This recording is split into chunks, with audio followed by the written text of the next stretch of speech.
Herski Starzyk. Nocno cichość, na kościele pizło dwie, a można i pół trzeci, hormiją młodzioków takich, wiecie, tako barzy pankowo-regowo, sztopła kajsi przy familioku pod moim oknem. Chwilka postoi, uroz napocznie koncert, na srogi trumel afrykoński, chyba na czym innym grać nie poradzili, nie? Festelnie głośno, szyby w oknach dyrgocą, światła w oknach się zapalają, koncert na srogi karpintel, wychynąłech bez okno. A co, panoczku, sąsiadowi, zawod alarmu? Zagaduje jeden z tych łoszklipców muzykantów. Nie, Blank, kurwa, mnie nie szteruje te larmo. Brąca pod Fusickim, ale słucham, co będzie dalszy, nie? Ze okna naprociw wychylał się Starzyk, kajsik bez 80 lat. Zamrzyjcie się, kurwa, bo za małą policją! Cichość nocno jest, kurwa! I takie tam podane auzdruchy napoczną we stronach grojków ciepać, nie?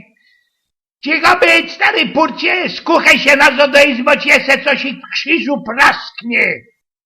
Starzyk schronił się na minutkę, po czym wrócił nazad ze swoją atoleryją i na poczyno jajcami ciepać be tych mocioków muzykantów. Pierwszy szys.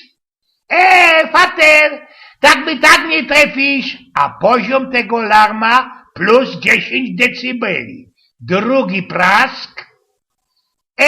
Słuchaj, fater, daj se spokój, skukaj się.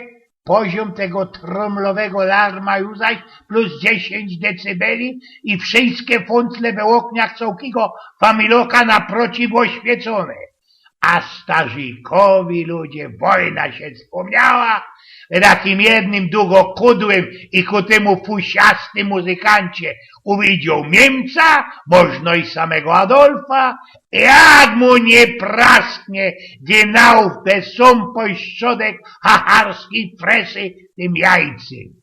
Zrobiło się Blank cicho i no echo odbijało jeszcze dźwięk tego bębena.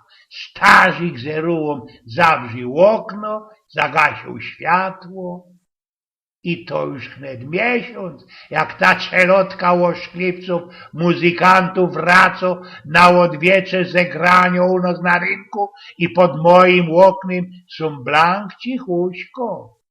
Naumieli się, Moresu, z połoczy, hahary.